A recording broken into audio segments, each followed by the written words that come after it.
हम लोग बातें कर रहे बेटा। कल जो चैप्टर स्टार्ट कौन सा हुआ है? एक बार उसको रिवाइज कर लो।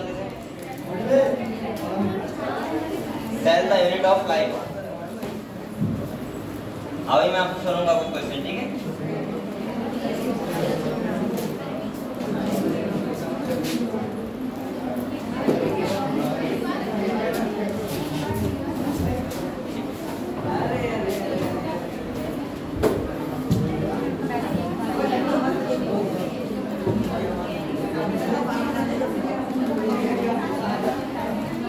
हम लोग बातें कर रहे हैं और हम लोग प्रोकैरियोटिक सेल जो हमने पढ़ा है उसको रिवाइज करो एक बार, ठीक है? अच्छे से कल नहीं तो पढ़ा था। और ये आज हम लोग स्टार्ट कर रहे हैं यूकैरियोटिक सेल और उसका पहला टॉपिक स्टार्ट करेंगे आज प्लाज्मा मेम्ब्रेन, ठीक है?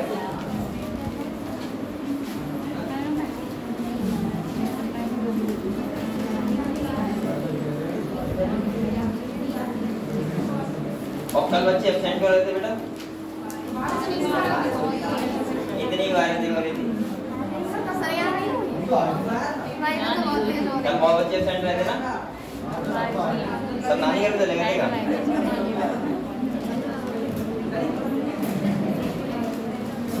हम लोगों ने प्रोकैरियोटिक सेल को पढ़ लिया है। अब कोई बच्चा बोलो मतलब शांति व्यवस्था बना रखो। हमने कल प्रोकैरियोटिक सेल को पढ़ा था एक बार। मैं आपसे कुछ क्वेश्चन पूछ रहा हूँ, ठीक है? आप लोग बताओ मुझे।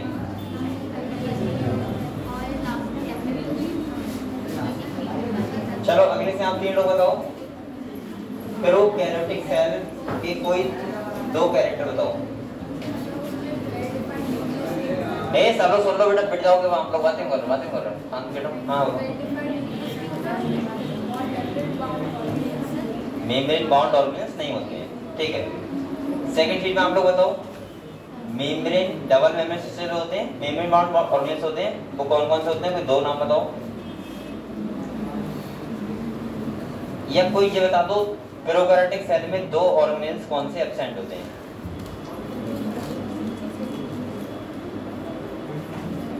नहीं बताए? ये बताओ। अच्छा, प्रोकैरियोटिक सेल कौन से किस में पाई जाती है? कौन से किंगडम के मेंबर्स में पाई जाती है? हैं? किंगडम मोनेरा में? चलो ठीक है, इतना बता दिया। चलो तो उससे पीछे आप लोग बताओ। चलो पहले इधर से स्टार्ट करो, 3 लोग बताओ एक करके। पहले तुम बताओ। अरे कुछ तो बड़ा है, ये बता दो खाली, ये बता दो बस खाली। डबल मेम्ब्रेनस स्ट्रक्चर होते हैं जो प्रोकैरियोटिक सेल में एब्सेंट होते हैं, वो कौन कौन से होते हैं? 2 नाम बता दो भाई। सेल के अंदर कोई 2 डबल मेम्ब्रेनस स्ट्रक्चर के या ऑर्गेन्स के नाम बताओ जो यूकैरियोटिक में होते हैं, प्रोकैरियोटिक नहीं होते हैं। हाँ बताओ। हाँ चलो ठीक है। चलो तुम बताओ। ये बताओ प्रोकैरियोटिक सेल में रेस्पिरेशन के लिए कौन सा ऑर्गेन्स होता है? मीसोसोम, ठीक है। और क्लोरोप्लास्ट के लिए कौन सा होता है? क्रोमैटोफोर, ठीक है। चलो उससे पीछे आप लोग बताओ। ये बताओ बैक्टीरिया की शेप कितने टाइप की होती है? कौन कौन सी नाम बताओ?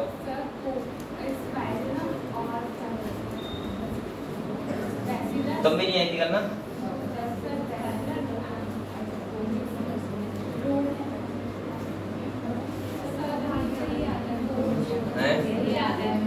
आगे आ रहा है? बताओ।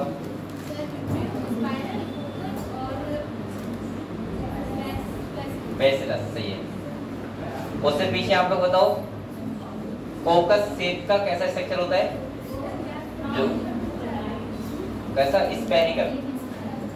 चलो उससे पीछे बताओ बेसिलस जो होते हैं उनको क्या बोलते हैं? ऐसे मतलब शेप कैसा होता है उनका? बताओ। Rod like. ये बच्चे जितनी बता पाना सब एब्सेंट रह रहे हैं, और अगर आप लोग डेली प्रेजेंट रहोगे सबको बता पाओगे, अगर आप लोग ध्यान सुन रहे हैं तो। अब थोड़ा सा तो आपको दिमाग लगाना पड़ेगा बेटा, ऐसे काम कैसे चलेगा? पीछे आप लोग बताओ। आप लोग 4 लोग नहीं आए थे ना? ये बताओ। चलो कुछ भी बता दो तुम बैक्टीरिया प्रोकैरियोटिक सेल के बारे में। 6 बता दो मुझे। प्लाज्मिड का यूज हम कहाँ करते हैं? इतना बता दो खाली। पहले नाम सुना है प्लाज्मिड क्या होता है? उसका काम बता दो बस खाली एक फंक्शन बता दो।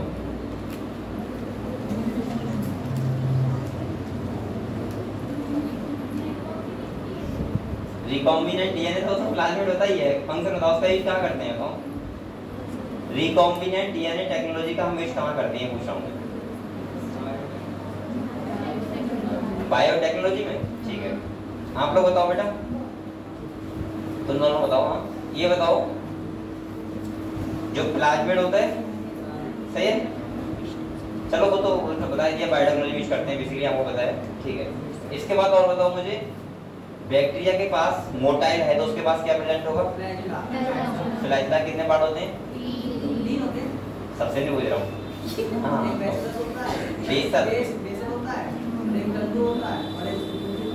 चलो ठीक है, ऐसी बात कोई बात नहीं, कोई बात नहीं, ठीक ठीक, कोई बात नहीं, कोई बात नहीं। चलो आप लोग चारों बताओ, बैक्टीरिया को मोटाइल के लिए नहीं, अटैचमेंट के लिए कौन सा स्ट्रक्चर होते हैं? मेम्ब्री और विलाई, ठीक है। चलो आप लोग बताओ, बैक्टीरिया होते हैं जो, उनके पास कितनी कवरिंग होती है? कितनी लेयर की कवरिंग होती है? कितनी लेयर होती है आउटर कवरिंग सेल की? हैं? अब सब क्या बोल रहे? तीन तीन, उनसे पूछ रहा हूँ खाली। तीन होती है तो एक के नाम बता, आउटर साइड में कौन सी होती है? बताओ तुम बताओ, आउटर साइड में कौन सी होती है? तुम तो कल अगली बैठी थी, कहीं नहीं पता है? बताओ, नहीं पता किसी को? अरे सुन जाओ, तुमको पता बेटा? आउटर कवरिंग बैक्टीरिया की कल भी नहीं आए थे? तुम कल नहीं आए थे? हाँ आए थे, पता नहीं है? बताओ। मैं कह रहा हूँ बैक्टीरिया की आउटर कवरिंग होती है, वो तीन लेयर होती है ना? सबसे आउटर लेयर पूछ रहा हूँ मैं। चलो हाँ बताना बेटा, तो बताओ। देखो ग्लाइकोकैलिक्स, ठीक है। चलो तुम बताओ, तुमको नहीं आती? बहुत नहीं आती। हाँ चलो ये बताओ, ग्लाइकोकैलिक्स आउटर हो गई, उसके अंदर वाली दो कौन सी होती हैं? सेल वॉल और सेल मेम्ब्रेन, ठीक है। आप तीनों बताओ बेटा, बैक्टीरिया, अब पहले करने लगते हो ऐसे ऐसे कैसे चलेगा भाई, पढ़ो थोड़ा सा। बैक्टीरिया होते हैं, ये बताओ हमें नुकसान भी करते हैं क्या? इतना ज्यादा भाई, हमें डीज करते नहीं करते बैक्टीरिया? तुम तीनों बताओगे हाँ क्या कर रहे हो, तुम लोग क्या कर रहे हो? ना ना कोई ना कह रहा है, ये देखो आप तीनों बताओ, तुम बताओ पहले, बैक्टीरिया डीज करते हैं? तुम बताओ, ऐसे ही बोल रहा है, तुम बताना। ऐसे नहीं, वो बताओ ये क्या होता है? कुछ बोल दिया करो, तुम इतना क्यों डरते हो भाई? पीछे बताओ आप लोग, डीज करते हैं बैक्टीरिया? कोई एक डीज का नाम बता सकते हो जो ह्यूमन में करते हो? हाँ बेटा, कोई एक बैक्टीरिया डीज का नाम बता दो। अभी तक पढ़ा हुआ तुमने बहुत सारे बैक्टीरिया के बारे में, याद नहीं? तुम बताओ पीछे। हाँ मैं ये कह रहा हूँ, बैक्टीरिया फायदा भी करते हैं नुकसान भी करते हैं। कोई एक बैक्टीरिया डीज का नाम पता है पीछे तुम्हें? वैसे मैंने पढ़ाया नहीं है बैक्टीरिया डीज के बारे में, लेकिन अगर हो तो बता दो, नहीं तो बात। अरे बहुत सारे होते हैं, टाइफाइड होता है, हाँ निमोनिया हो गया, चलो मलेरिया नहीं होता है, मलेरिया कर्टिजा होता है वो। पीछे आप बताओ बेटा, बोलो मत आप लोग पीछे बताओ बेटा, बैक्टीरिया होते हैं, बैक्टीरिया ये बता दो मुझे खाली, बैक्टीरिया कौन से किंगडम होते हैं? किंगडम मोनिरा में, ठीक है। तो आप लोग बेटा पहली बात तो ये है कि आप लोग डेली प्रेजेंट रखो सभी बच्चे, ठीक है। अगर आप लोग प्रेजेंट नहीं रहोगे तो फिर थोड़ा सा आपको प्रॉब्लम होगी, ठीक है। मैंने आपको एक बात बताई थी बेटा, मैंने कहा था प्रोकैरियोटिक सेल, और दूसरी सेल कौन सी होती है? यूकैरियोटिक सेल, और एक होती है यूकैरियोटिक सेल। कल मैंने आपको प्रोकैरियोटिक सेल के बारे में बताया था, मैंने कहा था प्रोकैरियोटिक सेल को अगर आप पढ़ रहे हो तो अगर आप बैक्टीरिया के बारे में पढ़ लोगे तो होता तो वो प्रोकैरियोटिक सेल ही है, सही है। तो कल हम लोगों ने सारा पढ़ा था बैक्टीरिया के बारे में, ठीक है। मैंने कहा था बैक्टीरिया फायदेमंद भी होता है मान लीजिए, और नुकसान भी करता है, डीज भी करता है, और आपको पता है ह्यूमन लाइफ में बैक्टीरिया की वैल्यू भी बहुत होती है, बहुत सारी प्रोडक्ट हम बनाते हैं बैक्टीरिया का यूज करके। जैसे मैंने आपको कहा था बायोटेक्नोलॉजी, उसमें बहुत बड़ा रोल होता है किसका? बैक्टीरिया का। मैंने कहा था बैक्टीरिया के पास एक एक्स्ट्रा क्रोमोसोमल डीएनए होता है जिसका यूज हम लोग करते हैं प्लाज्मिड के रूप में। किसको? उसको बोलते हैं प्लाज्मिड है, क्या बोलते हैं? और इससे हम क्या करते हैं, बायोटेक्नोलॉजी यूज करते हैं इसका।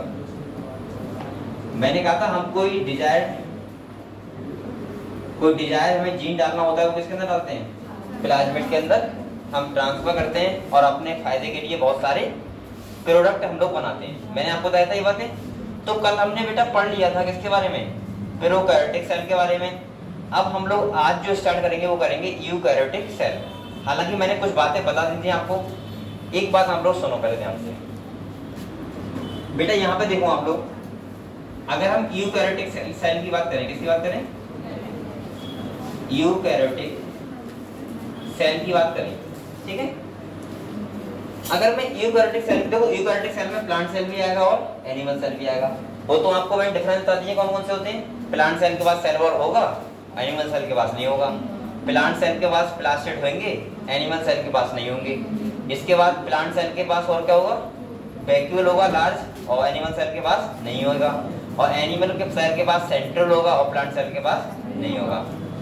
ये डिफरेंस चार देखने से हमें पता लगता है कि कौन सा प्लांट सेल है और कौन सा, हालांकि दोनों ही कैसे होते हैं, यूकैरियोटिक होते हैं, पहली बात। अब दूसरा देखो, अगर मैं यूकैरियोटिक सेल की बात करूं बेटा, तो ये मान लो कि यहाँ प्लांट सेल है, क्या मान लो, क्योंकि मैं थोड़ा सेल वॉल आपको बना दे रहा हूं।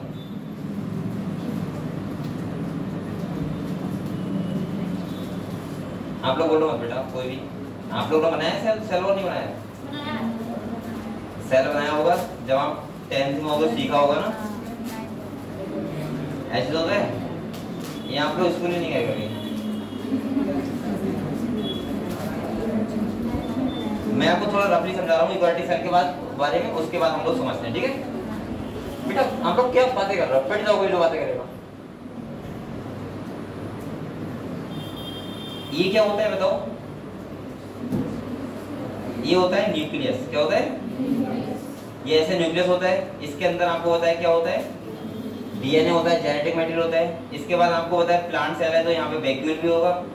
इसके बाद आपको पता है राइबोसोम भी होगा, माइटोकॉन्ड्रिया होगा ना, जैसे ये क्या है बताओ, क्लोरोप्लास्ट। इसके बाद हम बात करें तो माइटोकॉन्ड्रिया भी होगा, क्या होगा। इसके बाद गोल्जी बॉडी भी होगा।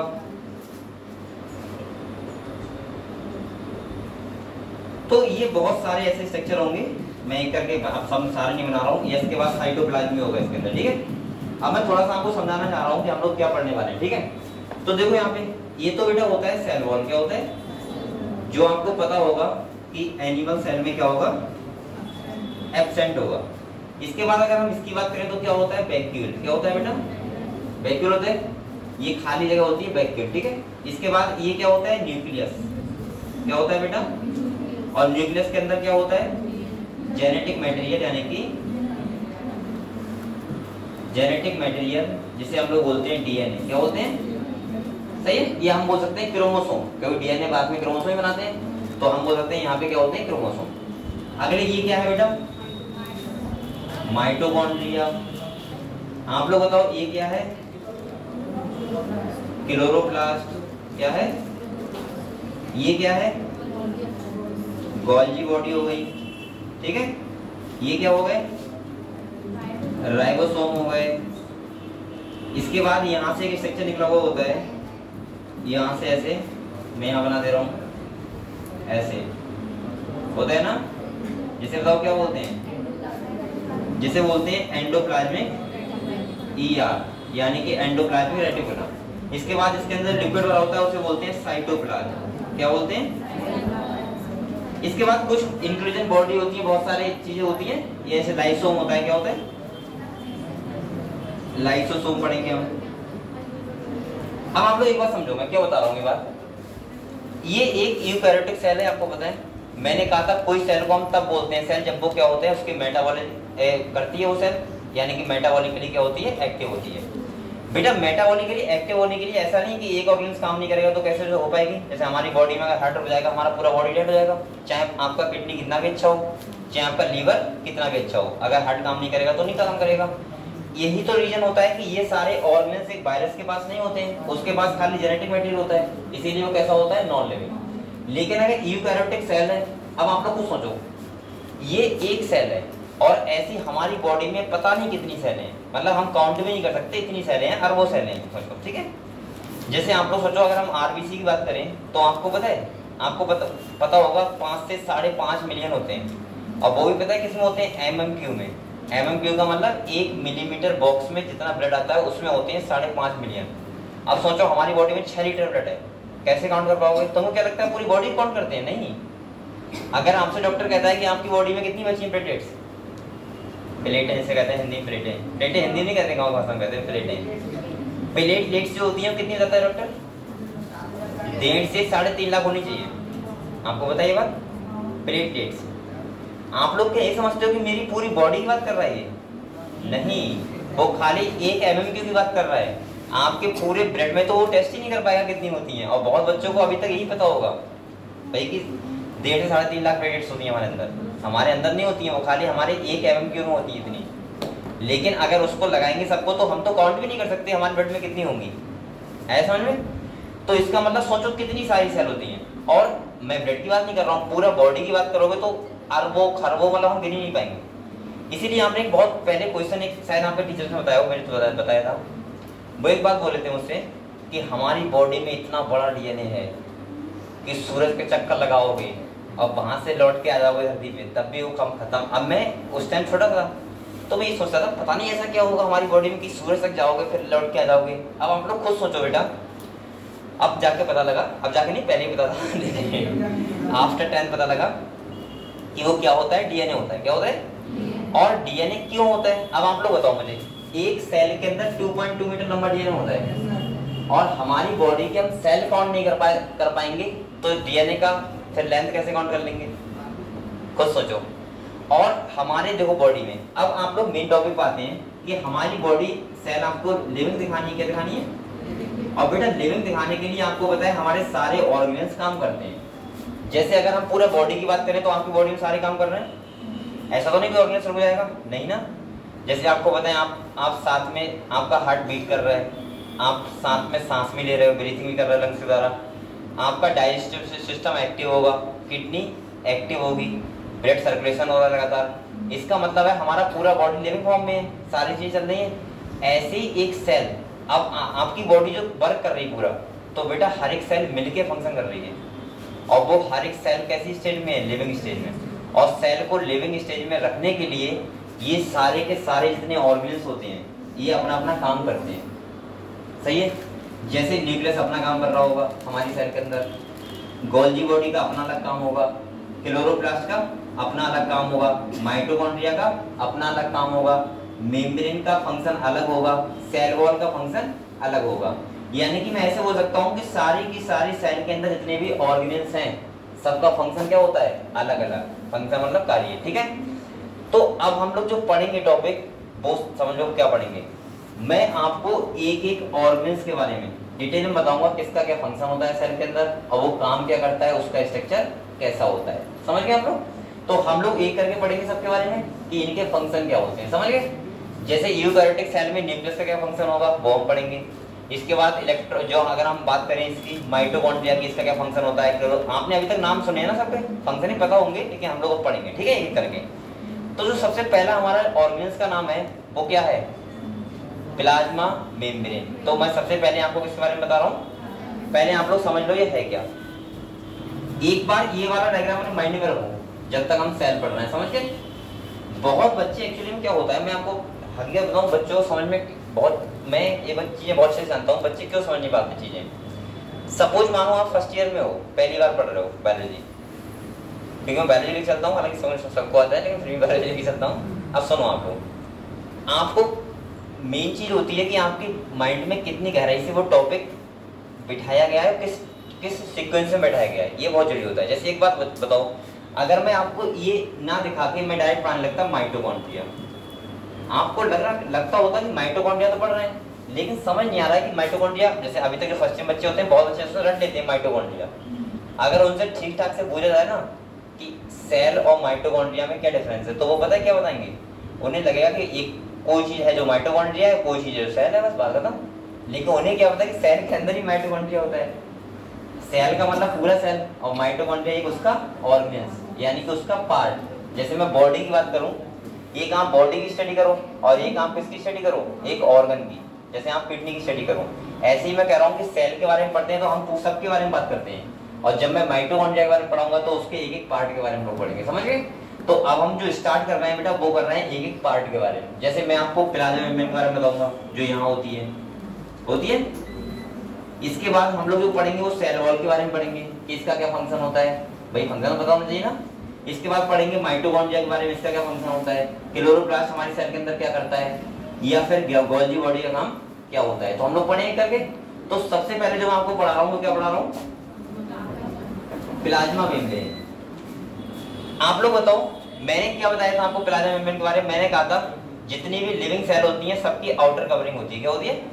हालांकि ये मत कहना कि सर, ये मत कहना कि प्लांट सेल के पास तो सेल वॉल हाँ होता है, मैंने बताया था, लेकिन एनिमल सेल के पास आउटर कवरिंग क्या होती है, और मेम्ब्रेन सबके पास होती है, ठीक है। बकाया जो अलग से स्ट्रक्चर होते हैं वो और होते हैं, लेकिन प्लाज्मा मेम्ब्रेन सबके पास होती है। अब हम लोग इसके बारे में पढ़े, ठीक है। तो ये सेल है, ये देखो, और इसकी आउटर कवरिंग जो यहाँ पे होगी उसे क्या बोलेंगे हम लोग, प्लाज्मा मेम्ब्रेन, जो मैं आपको अब समझाने वाला हूँ, ठीक है। इसके बाद हम लोग पढ़ेंगे सेल वॉल के बारे में, इसके बारे में, ये इसका क्या फंक्शन होता है सेल के अंदर। इसके बाद पढ़ेंगे न्यूक्लियस का क्या फंक्शन होता है, हर एक ऑर्गन के बारे में, ठीक है। तो पहला ऑर्गन कौन सा है बेटा, ठीक है। तो समझो, देखो सबसे पहले अगर मैं आपको प्लाज्मा मेम्ब्रेन समझाऊं तो आप लोग पहले ये समझ लो इसका क्या फंक्शन होता है। देखो ये सभी आपको पता है आउटर कवरिंग होती है सेल की, क्या होती है,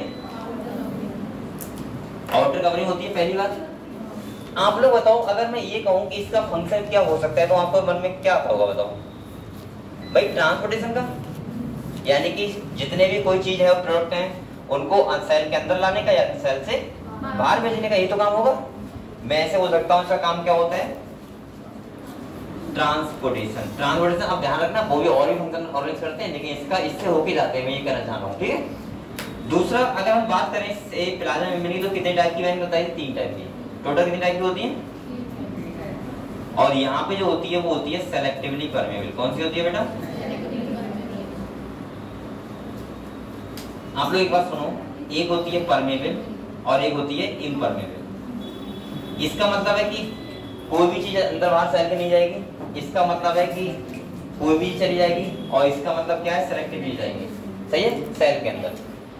दूसरा आपको मैंने बताया था जो सेल मेम्ब्रेन हमारी होती है वो कैसी होती है, सेलेक्टिवली परमेबल। कैसे होती है, अब देखो ये कैसी बनी होती है वो समझते हैं। आपको बस इतना ध्यान रखना है, जो मैं बता रहा हूँ वो ध्यान रखना बस खाली। ये पहली बात बनी होती है लिपिड बाइलेयर से। किससे बनी होती है,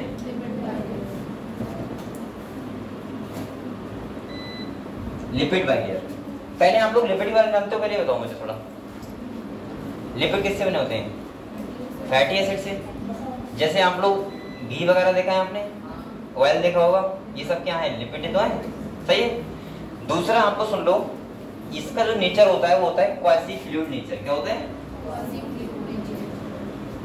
इसका मतलब ये होता है, हम हिंदी में बोले तो अर्ध तरल। अर्ध तरल का मतलब होता है कि ये इसमें फ्लेक्सिबिलिटी होती है सेल, तभी तो सेल ग्रोथ कर पाएगा, अगर ऐसा नहीं होगा सेल ग्रोथ कैसे करेगा। ये बात समझे आप लोग प्लाज्मा मेम्ब्रेन के बारे में। दूसरा इसमें लिपिड जो होता है वो अरेंज कैसे होता है वो समझ लो आप लोग। देखो मैं ऐसे बना रहा हूँ, एक स्ट्रक्चर होता है ऐसे,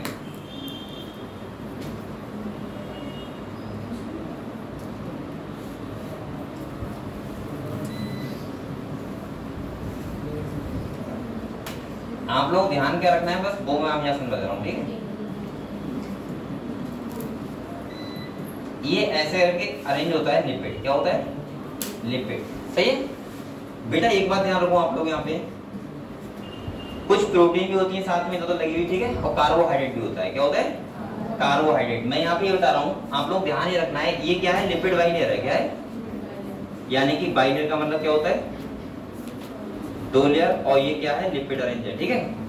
आपको ध्यान ये रखना है कि इसका जो आउटर साइड में होता है, ये वाला कौन साइड है, आउटर साइड, और इसको हम लोग बोलते हैं हेड। क्या बोलते हैं, और ये बताओ ये हाइड्रोफोबिक होता है या हाइड्रोफिलिक होता है, कैसा होता है, हाइड्रोफिलिक। हाँ जी, तो इसका मतलब आउटर साइड में जो हेड होता है इसको बोलते हैं हाइड्रोफिलिक हेड, और जो इनर साइड में होगा वो क्या है, इनर साइड में जो होती है वो होती है हाइड्रोफोबिक टेल। बेटा हाइड्रोफोबिक कौन समझ रहे हो आपको, जिससे वाटर ना जाए, ठीक है, यानी कि ये प्रोटेक्ट करेगी एक्वस एनवायरनमेंट से, और ये हाइड्रोफिलिक का मतलब वाटर जा सकता है, पहली बात, ठीक है।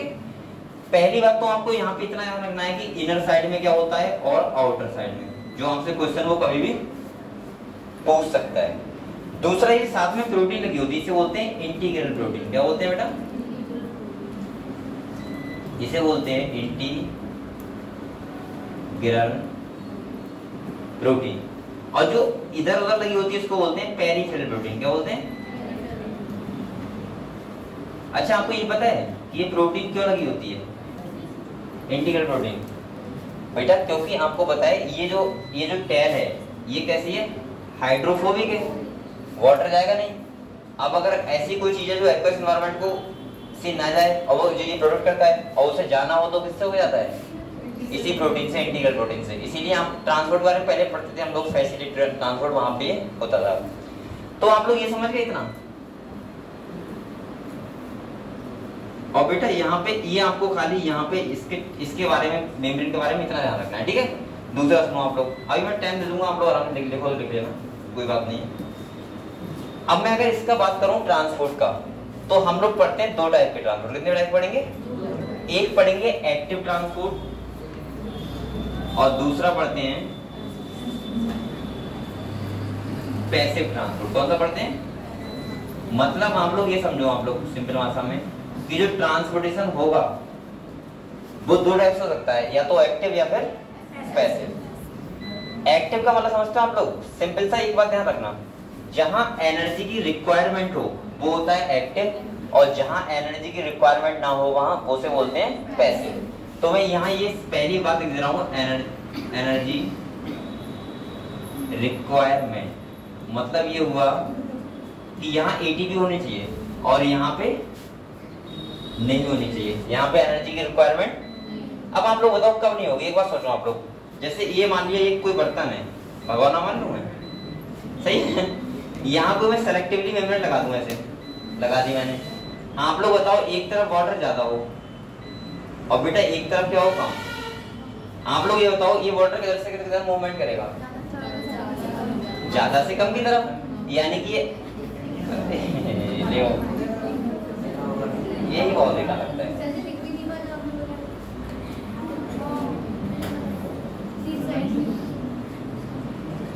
अब क्या करता हूँ, अरे ये नीचे तो पता नहीं नहीं होता है।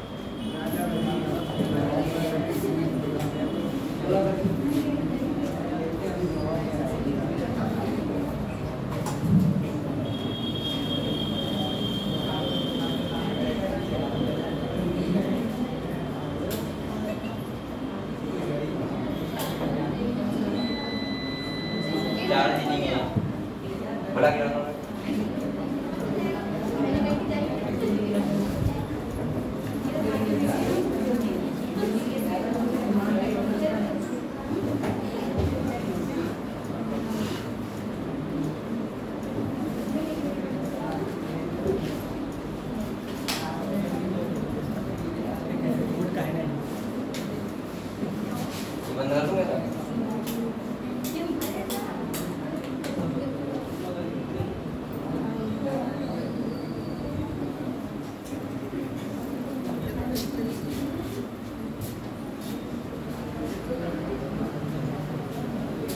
जा रहा है यार,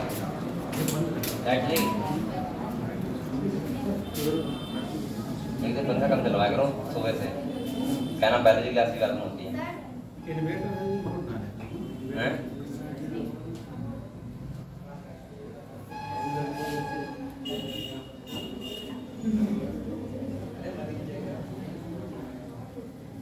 बताओ क्या हुआ?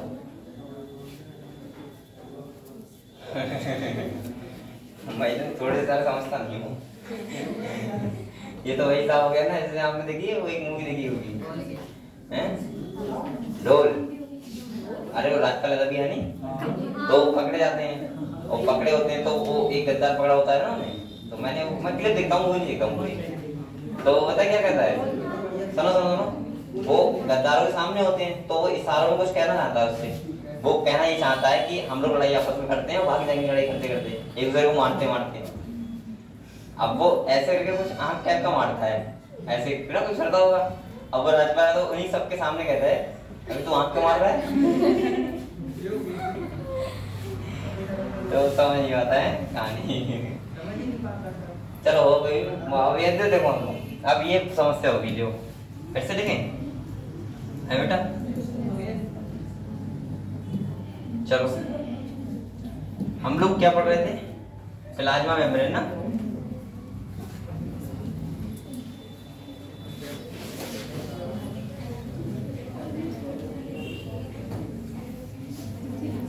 मैंने आपको क्या बताया था इसके बारे में? मैंने कहा था लिपिड बाइलेयर अरेंज होता है, बाइलेयर मतलब दो लेयर में अरेंज होता है लिपिड। दूसरा मैंने कहा था कि आउटर साइड में हेड होता है और इनर साइड में टेल।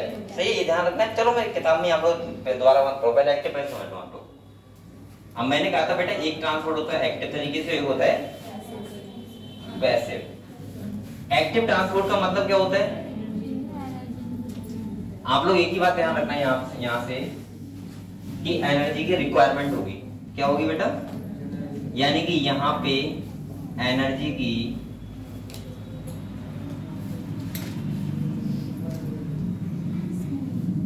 रिक्वायरमेंट होगी और यहाँ पे एनर्जी रिक्वायरमेंट नहीं होगी।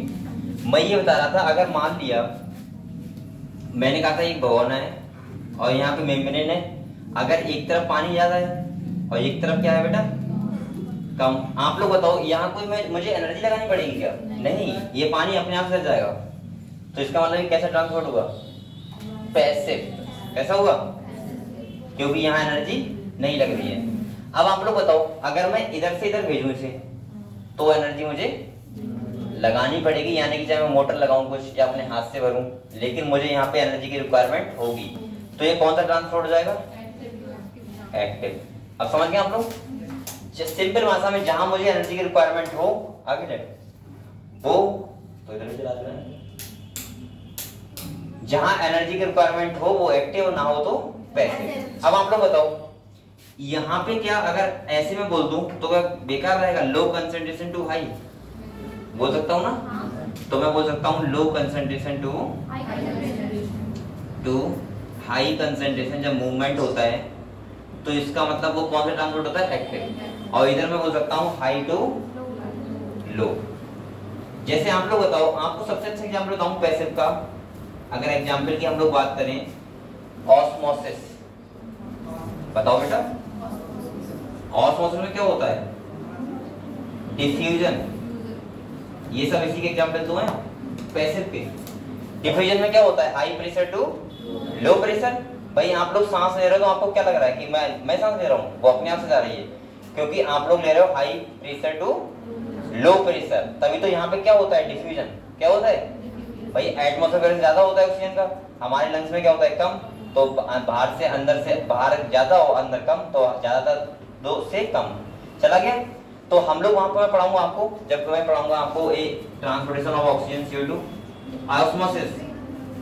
इसका मतलब क्या होता है? जैसे मैंने वाटर बताया था ज्यादा से कम की तरफ जाएगा, तो इसका मतलब वो क्या होता है? ऑस्मोसिस। क्या होता है? इसका अच्छा एग्जांपल जैसे आप लोग समझते हो, जैसे अंगूर होता है, उसको हम शुगर सॉल्यूशन डालें तो क्या बन जाता है? किशमिश। और उसको अगर हम दूध में डालें तो क्या बन जाता है? फिर से भूल जाता है। अरे भूल नहीं जाते हैं? अरे किशमिश को आप दूध में डालो फिर से उगल जाएंगे। तो ऐसा वहां क्या हो रहा है? ऑस्मोसिस तो हो रहा है। यहाँ पे डिपेंड करता है कंसंट्रेशन।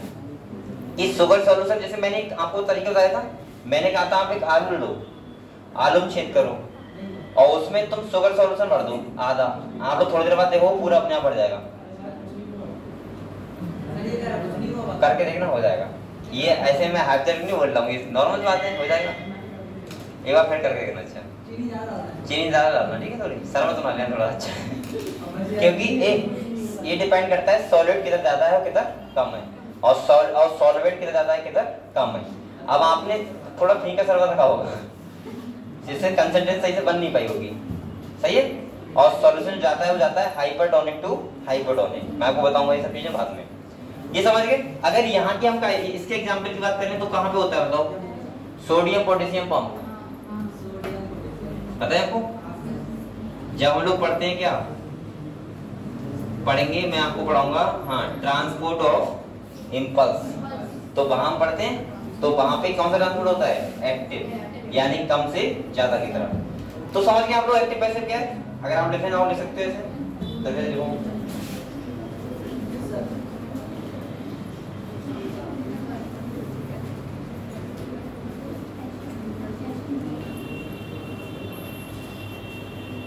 अब आपकी बेटा 3 दिन छुट्टी पड़ेगी लगातार,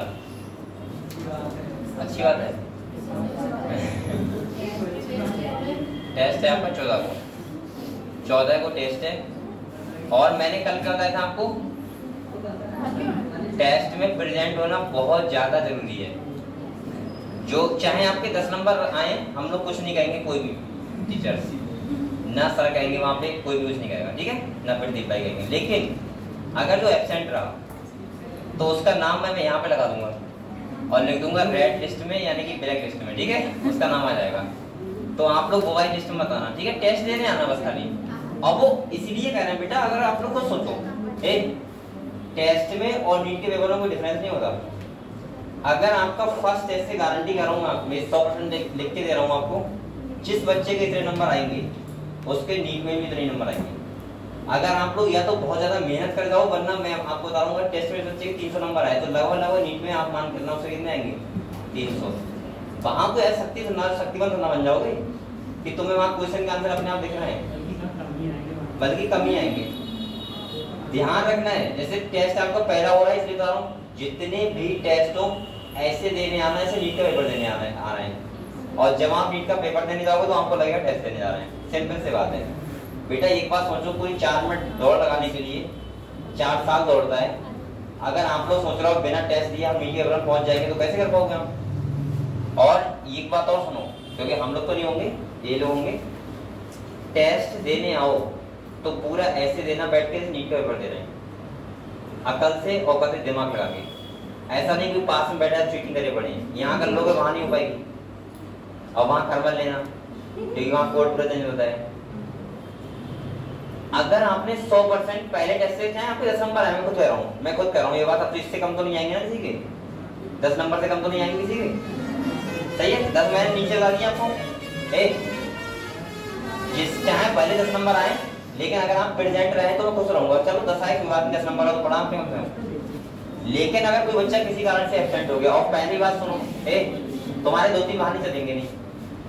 पहला, बारिश हो रही थी, चाहे कितनी हो रही, पैदल आना, बात पे आना, टर्मिनल से आना। दूसरा, फीवर, सही है, ये भी नहीं चलेगा, दवाई खा के आना। और तीसरा, शादी में अभी नहीं हो रही है। तीसरा, सर दर्द वगैरह या दर्द मान लेते हैं, तो 3 बहाने आप पे चलेंगे नहीं। इसके अलावा कॉलेज आना नहीं चलेगा, 4 बहाने। इसके अलावा के बहाना मुझे बताना कि बहुत गंभीर है तो मैं सोचूंगा। लेकिन अगर इन 4 बहाने में किसी ने बोला कि ये बहाना था मेरे पास, तो बैठ जाओ, क्योंकि बेटा आप लोग पूरी साल देखने का, मैं एक भी छुट्टी नहीं करूंगा, तो आप लोग क्यों करते थे? उस दिन करी थी मैंने, लेकिन बहुत इमरजेंसी थी, मतलब मुझे यूनिवर्सिटी जाना ही जाना था, तो की थी। ऐसे एक हो जाती पूरी साल में, तो गदो ऐसा नहीं कि मेरा भी लॉस कर दो तो मैं छुट्टी करूंगा तो लॉस नहीं होगा, बहुत बड़ा लॉस रहता है।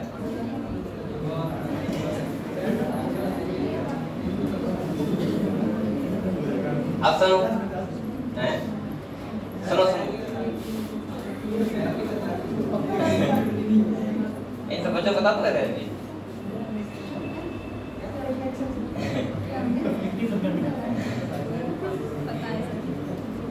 यहाँ का कितना है, इनने पता नहीं कौन सा लगाया था, फिलहाल हाँ इतना ही है, इतना पड़ता है लगभग 21 रुपये मिनट। और आप समझ सकते हो कि आपको लिए पढ़ाने के लिए यहाँ पे कितना ज्यादा वैल्यू है।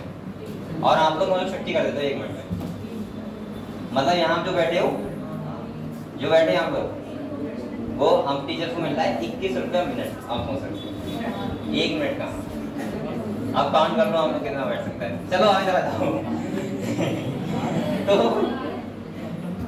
तो अब आप लोग सोच सकते हो कि आप लोग कहाँ पे पढ़ रहे हो, कैसे काम पढ़ रहे हो। इसलिए मैं कह रहा हूँ कि आप लोग बहुत अच्छे से पढ़ा करो और हर बात ध्यान सुना करो, ठीक है। चलो तो आप लोग ये समझ के ये लिख दिया, तो पढ़े। तो मैंने क्या कहा, टेस्ट के लिए क्या बहाने, कितने बहाने नहीं चलेंगे, 4। अब इतना इमरजेंसी कंडीशन हो तो मुझे फोन करना या मैसेज करना, किसी वजह से हम नहीं आ पा रहे तो मैं सुनूंगा। अगर बहुत बहुत ही इमरजेंसी कंडीशन है ये मत कह देना कि रिलेशन में आ गए पापा नहीं घर पे। चलो पढ़े बेटा।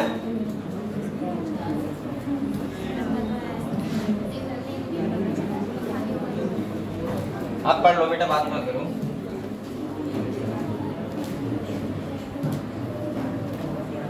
हम लोगों ने इस चैप्टर को स्टार्ट किया सॉरी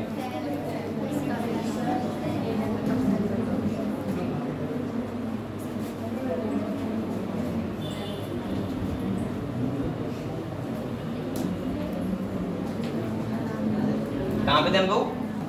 सेल मेम्ब्रेन पढ़ेंगे ना।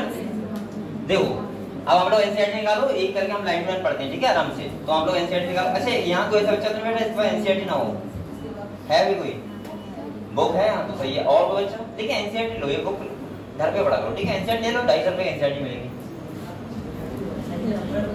हैं 75 और 90 रुपए की आ रही है। नहीं कोई सी लो, लेकिन एनसीईआरटी जरूर लेके आओ। और एक बार बताऊं मैं आपको, जब नीट ने साफ साफ कह दिया कि एनसीईआरटी से आएगा तो बात करो, तो हम और किताबें क्यों पढ़ेंगे? सही है, क्वेश्चन लगाओ कहीं से भी, लेकिन किताब खाली एनसीईआरटी पढ़ो। और एक बात ध्यान रखना, अगर आपने एनसीईआरटी की लाइनें बहुत अच्छे से पढ़ी हैं तो मैं गारंटी कर रहा हूँ जो भी स्टेटमेंट आएगा आप तुरंत ही कर दोगे उसको देख के ही, ये बात लिखी है या फिर नहीं लिखी है। और ये भी देखता हूँ मैं कि टेस्ट में टॉप 10 में कौन बच्चे आते हैं, ये भी इससे मैं फोकस रहूंगा, खासकर पहला टेस्ट है।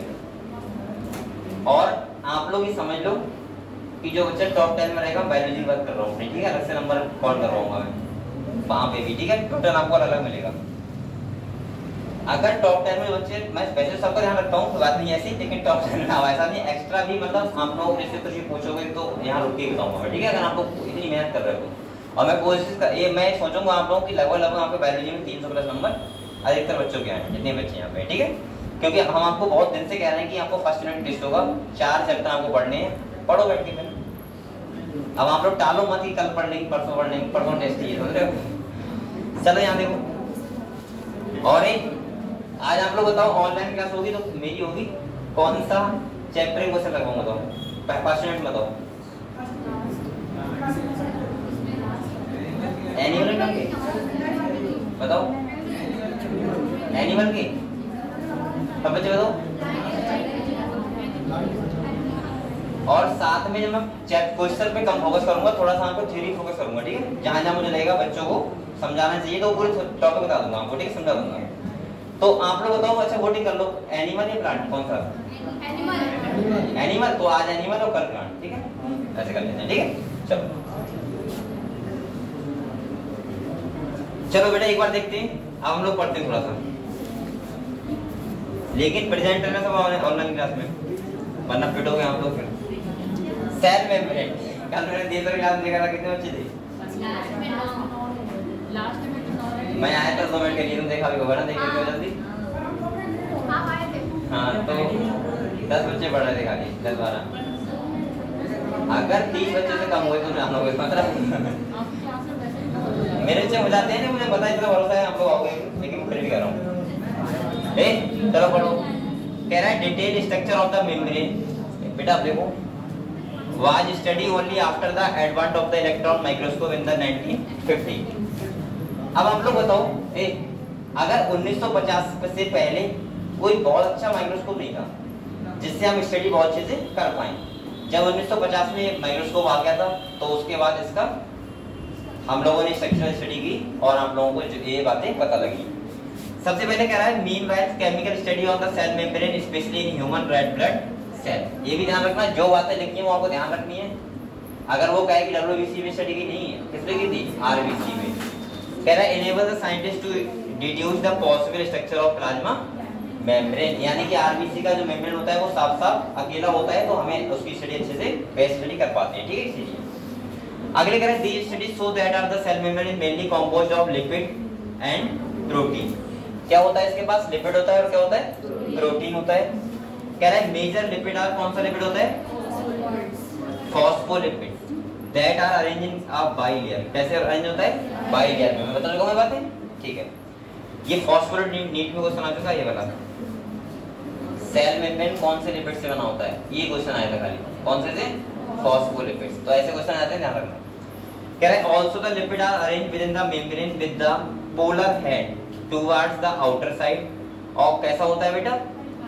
और अगले कह रहे हैं hydrophobic tell towards the inner side. ये हेड कैसा होता है? हाइड्रोफिलिक। ये लिख लो यहाँ पे, हाइड्रोफिलिक लिख लो।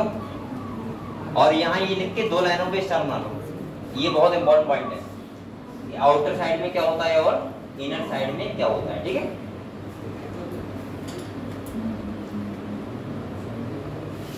अब आप लोग बताओ, अगर टेल का पार्ट कैसा है? हाइड्रोफोबिक है। कैसा है बेटा? तो हमें ये बताओ प्रोटेक्ट वो किससे करेगी? एक्वस एनवायरनमेंट से, यानी कि वाटर को आने जाने नहीं देगी। तो साफ साफ लिखा हुआ है, देखो, this ensure that the non polar tail of saturated hydrocarbon is protected from the aqueous environment. अगर आपसे कहा जाए कि बताओ जो टेल होता है वो हम सेल मेम्ब्रेन में किस एनवायरनमेंट से प्रोटेक्ट करता है, तो आप क्या बताओगे? एक्वस का मतलब होता है वाटर से प्रोटेक्ट करता है, ठीक है। यही कारण होता है, आपको बताऊंगा जब मैं हार्मोन एंजाइम के बारे में, हार्मोन के बारे में पढ़ाऊंगा, तो आपको पता है हार्मोन 2 टाइप के होते हैं, लिपिड हार्मोन और प्रोटीन हार्मोन।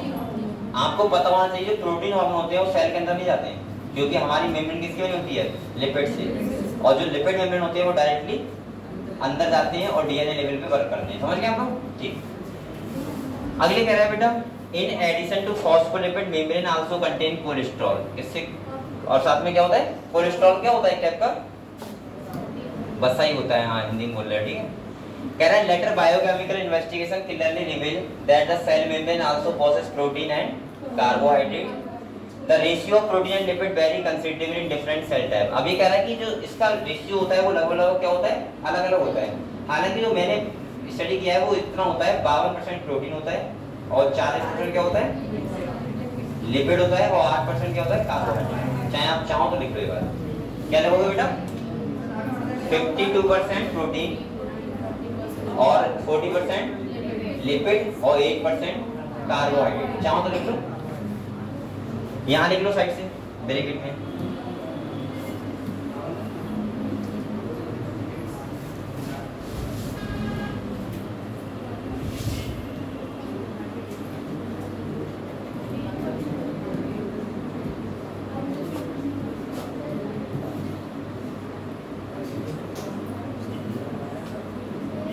आप लोग कार्बोहाइड्रेट समझते हो क्या? किसकी बात करता हूँ मैं? कार्बोहाइड्रेट मतलब पॉलीसैकेराइड, सही है। अगले देखो बेटा, ये लिखा तो है अगले कह रहा है human being the membrane of the erythrocyte. अच्छा, इरेथ्रोसाइट का मतलब क्या होता है? आरबीसी। डब्ल्यूबीसी का मतलब क्या होता है? अच्छा ये बताओ, डब्ल्यूबीसी का नाम जो होता है दूसरा नाम ल्यूकोसाइट होता है या लिम्फोसाइट होता है? तुम बताओ डब्ल्यूबीसी का दूसरा नाम। जैसे आरबीसी का इरेथ्रोसाइट होता है, डब्ल्यूबीसी का बताओ। ल्यूकोसाइट क्या होता है? और एक बात और सुनो मुझे, डब्ल्यूबीसी का टाइप होता है लिम्फोसाइट। समझ गए? टी लिम्फोसाइट और बी लिम्फोसाइट। तो ध्यान रखना ये बात। और एक बात और सुन लो, मेरी बात ध्यान सुनो। यहाँ पे मैं आपको अभी और भी बताऊंगा। एक बताऊंगा एनिरोसाइट, वो क्लोरोप्लास्ट का पार्ट होता है, मतलब यानी प्लास्टिड का पार्ट होता है। और जो ल्यूकोसाइट होता है वो किसका पार्ट होता है? डब्ल्यूबीसी का। डब्ल्यूबीसी का नाम होता है मतलब, और लिम्फोसाइट डब्ल्यूबीसी का टाइप होता है, ठीक है। हम लोग बात पढ़ लेंगे एक बार। अगले कह रहे हैं 52% प्रोटीन होता है, 40% क्या होता है? लिपिड। कह रहे हैं depending on the ease of extraction membrane protein can be classified as integral और integral मतलब अंदर जो धसी हुई है, पेरिफेरल मतलब चारों तरफ। तो पता होना चाहिए। तो कह रहा है peripheral protein lie on the surface of membrane, लिखा है, while the integral protein are partially totally buried in the membrane। तो नाम से लग रहा है इंटीग्रल मतलब अंदर धसी हुई है जो, और पार्ट ए यानी कि पेरिफेरल मतलब चारों तरफ बाहर वाली, ठीक है।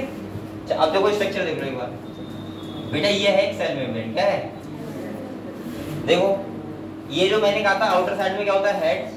इनर साइड में क्या होता है? टेल। ऐसे इनर साइड में टेल है, तो आउटर साइड में क्या है? हेड। आप लोग बताओ ये 2 लेयर नहीं है क्या? तो इसलिए बाई लेयर बोलते हैं। बना किसका है? फॉस्फोलिपिड का। ये देखो ये इंटीग्रल प्रोटीन हो गई। इसके बाद जो बाहर साइड में होगी वो कौन सी होगी? पेरिफेरल। और जो ये वाली प्रोटीन पेरिफेरल हो गई। और ये क्या है? शुगर। जिसे हम बोल रहे हैं कार्बोहाइड्रेट यानी कि पॉलीसेकेराइड। सही है, ठीक है। अब बेटा अगले देखते हैं, ये क्लियर है? तेजी से पढ़ा रहा हूँ, मैंने आपको समझा चुका हूँ पहले सब, आपको लाइनें पढ़ लेते हैं खाली, वही सब लिखा हुआ है, ठीक है, जो मैंने समझाया था। अगले देखो, कह रहे हैं एन इम्प्रूवमेंट मॉडल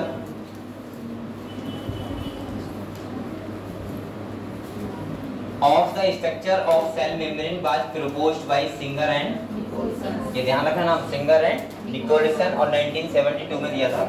इनने बोला था इसे फ्लूइड मोजेक मॉडल। कह रहा है according to this the quasi fluid nature of lipid enable lateral movement of protein within the overall Y layer. This ability to move within the membrane is measured as its fluidity. आप लोग बताओ quasi fluid का मतलब पता क्या होता है? अर्धतरल। अर्धतरल का मतलब होता है फ्लेक्सिबल। आप लोग ये समझ पा रहे हो अर्धतरल का मतलब क्या है, क्वासी फ्लूइड का मतलब क्या है? ऐसे मान के चलो, ना तो ये पूरी तरीके से सॉलिड टाइप का होगा और ना ही पूरी तरीके से लिपिड होगा, बहुत सॉरी लिक्विड होगा, ये बीच का पोर्शन होगा, समझ गए? जिससे ये ग्रोथ भी कर पाए, सेल डिवीजन में हेल्प भी कर सके। मेम्ब्रेन यहाँ पे ऐसा सुनना है कि जो हम लोग पन्नी होती है, जो ऐसा सुनना है कोई, ये लिपिड से बनी है, तो आप लोग समझ सकते हो कैसे होगी? नहीं आ रहा समझ आपको? जैसे मान के चलो घी होता है, घी वो इस टाइम पे कैसा होगा? अभी तो बिल्कुल तेल टाइप में होगा ना, ये टाइम पे यहाँ हो जाता है। हनी, हाँ ऐसे मान लो हनी, हाँ थोड़ा सा सही हनी टाइप का ऐसे मान लो, इतना नेचर ऐसा होगा मेम्ब्रेन का, समझ गए आप लोग? ये फायदा भी करेगा, क्या करेगा देखो, यहाँ लिखा है fluid nature of membrane is also important from point of view function. बहुत इंपॉर्टेंट है यहाँ पे इस टर्म। पहला ग्रोथ, अगर क्वासी फ्लूइड नेचर नहीं होगा तो ग्रोथ नहीं कर पाएगा सर।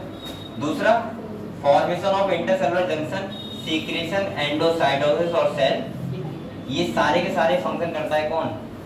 मेम्ब्रेन। और कैसे कर पाता है? क्योंकि इसका नेचर कैसा होता है? Quasi fluid nature.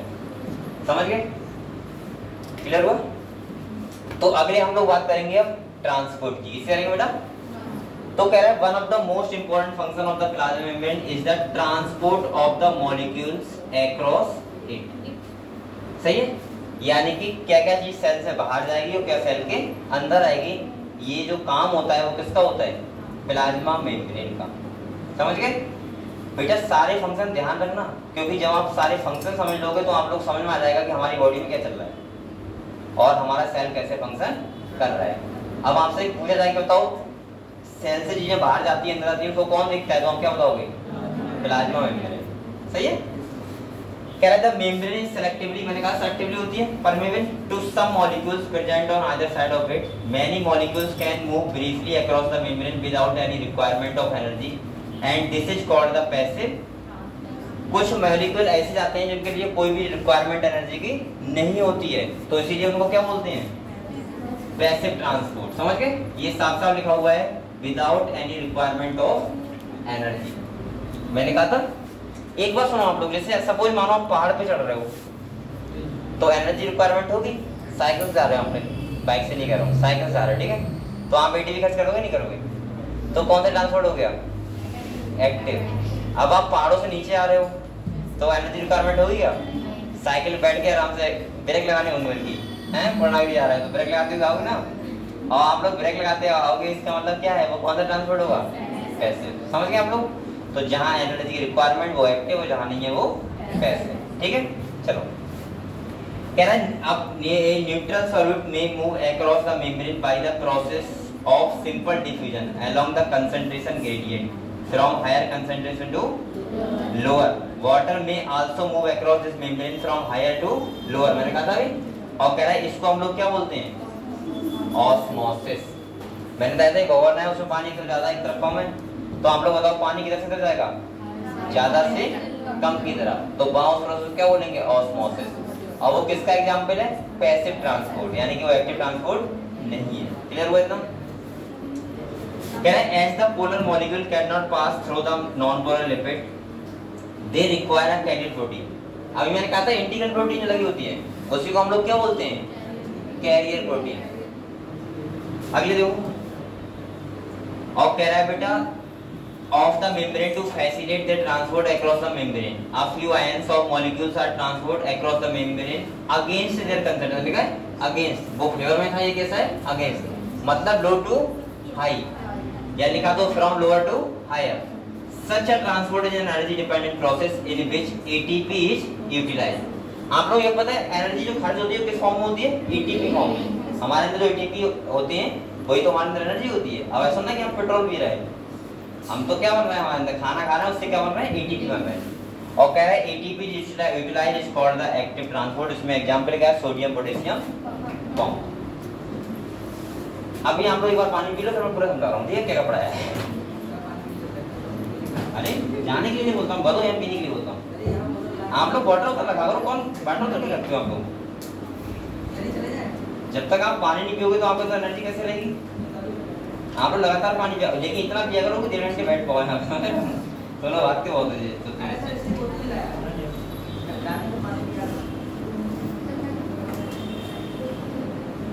आज टाइम जल्दी हो गया क्या? मुझे ऐसा लग रहा है कि आज मैं अभी आया हूँ।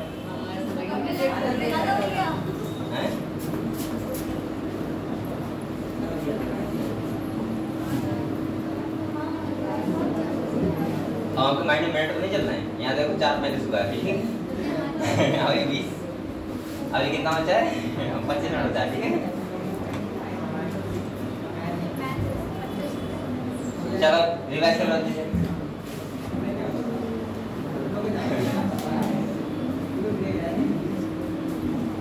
कहाँ जा रहे हो बेटा?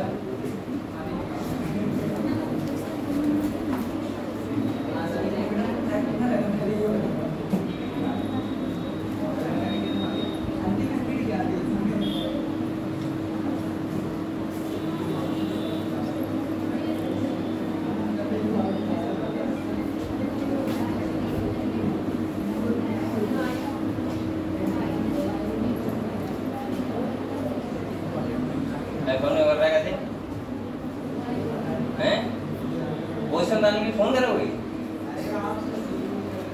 अगर क्यों नहीं करो?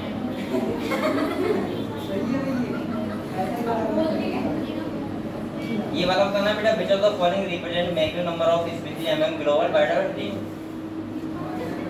इधर आओ, इधर आओ, इधर आओ।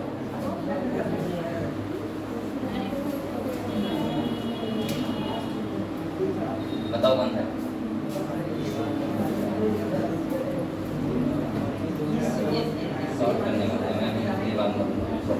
सब समय तुम और बताओ तेरी बात। देखिए ये बेटा ये सॉल्यूशन टाइप का है, तो मैं आराम से बताऊंगा, ठीक है? सॉल्व करके बैठ बैठ ये भी ना बेटा कर लिया आप लोगों ने रिवाइज? हो गया?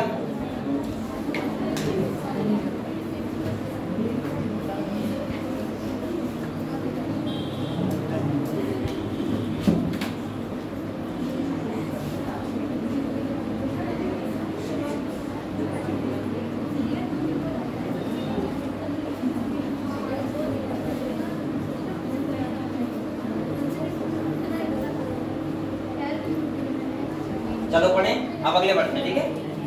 और हम लोग सेकंड जो स्टेप, अब बोलो मत, सब लोग क्या बातें कर रहे हो? ये बताओ सेल में हम लोगों ने पढ़ लिया? देखो मैंने क्या पढ़ाया पूरा समझते हैं एक बार, ठीक है? मैंने बताया सेल जो प्लाज्मा मेम्ब्रेन बना होता है वो होता है outer covering of cell. Animal cell बकाया और जो प्लांट सेल होता है उनमें सेल वॉल भी होता है, लेकिन एनिमल सेल में क्या होता है? एब्सेंट होता है, इसलिए हम बात नहीं कर रहे हैं, ठीक है? उसकी दूसरा मैंने आपको बताया कि सेल मेम्ब्रेन होता है, प्लाज्मा मेम्ब्रेन, वो किससे बना होता है? लिपिड से। लिपिड, प्रोटीन और कार्बोहाइड्रेट, सही है? लिपिड अरेंज होता है वो वाई लेयर में होता है, मतलब 2 लेयर में होता है। इसके बाद मैंने कहा था आउटर साइड में जो होता है वो हेड होता है और इनर साइड में क्या होता है? टेल। क्लियर है? ये आउटर साइड में हेड होता है वो हाइड्रोफिलिक होगा, हाइड्रोफोबिक होगा? हाइड्रोफिलिक। और जो टेल होती है वो कैसे होती है? हाइड्रोफोबिक। अगर टेल हाइड्रोफोबिक है तो वो बताओ क्या करेगी? एक्वस एनवायरनमेंट से बचाएगी, ये तो पता है आपको। और जो सेल प्लाज्मा में काम होता है वो होता है transport of molecules across on it, मतलब उससे, सही है? दूसरा मैं बोल सकता हूँ 2 टाइप से होता है, एक्टिव और एक्टिव का मतलब जहां बेटा एनर्जी की रिक्वायरमेंट हो, और पैसिव मतलब जहां एनर्जी रिक्वायरमेंट। सिंपल ध्यान रखना कि जहां भी एनर्जी लग रही है तो वो ट्रांसपोर्ट कैसा है? एक्टिव। और जहां एनर्जी अपने आप हो रहा है वो कैसा होगा? पैसिव। जैसे सपोज मानो आप नीचे से पानी निकालते हो, नल से निकालते हो, तो आप एनर्जी लगाते नहीं लगाते हो, तो इसका मतलब कैसा ट्रांसफर हो गया, एक्टिव। सही है। ऐसे ही अब पैसिव का मतलब क्या है, कुछ भी मान लो आप लोग, जैसे यहाँ पे लिखा हुआ है एक तरफ वाटर ज्यादा है एक तरफ कम है और वाटर का ट्रांसफर होगा अपने आप से, तो इसका मतलब वो कैसा होगा, पैसिव। क्लियर हुआ इतना। अब हम लोग सेकंड जो बात करेंगे स्ट्रक्चर की वो, हाँ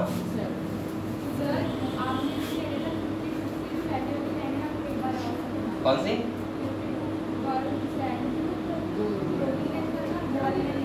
अच्छा देखो कौन सी है बताओ, ये